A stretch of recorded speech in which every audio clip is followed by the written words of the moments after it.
Hello viewers, Gita LLB সিরিয়ালের নতুন update নিয়ে চলে এসেছি। ভিডিওটিতে লাইক দিয়ে সম্পূর্ণ ভিডিওটি না কেটে একদম শেষ পর্যন্ত দেখতে থাকুন।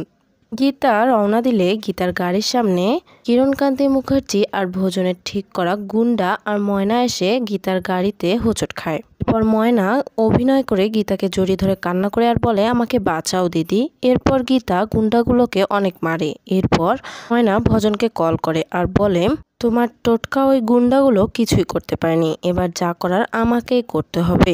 গাড়ির আয়নায় ময়নাকে ওভাবে ফোনে কথা বলতে দেখে সন্দেহ হয় গীতার। এরপর ময়নাকে নিয়ে বড়বাবুর কাছে যায় গীতা। সেখানে গিয়ে ময়না অনেক কিছু বুঝিয়ে নাটক করে বড়বাবুকে বলে, মিথ্যা মিথ্যা ঘটনা সাজিয়ে বলে। এরপর গীতা বড়বাবুকে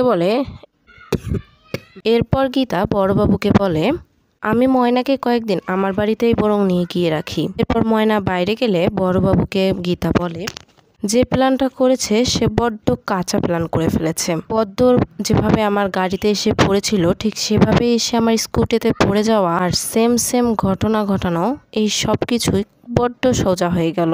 আমি ময়নাকে আমার বাড়িতে নিয়ে গিয়ে কিছুদিন দেখতে চাই, এর মতলবটা কি। এরপর গীতা সেখান থেকে বেরিয়ে ভোজনকে কল করে আর বলে, 4টা গুন্ডাকে আজকে সেই পিটুনি দিয়েছি। তখন ভজন বলে, কোন গুন্ডা, কার কথা বলছো তুমি? তখন গীতা বলে, বোঝনি, একটু পরে বুঝবে। এই বলেই ফোন কেটে দেয়। তো বন্ধুরা, কি হতে চলেছে পরবর্তী আপডেট সবার আগে পেতে আমাদের চ্যানেলটি অবশ্যই সাবস্ক্রাইব করে পাশে থাকা বেল আইকনটি প্রেস করে আমাদের পাশেই থাকুন। ধন্যবাদ সবাইকে।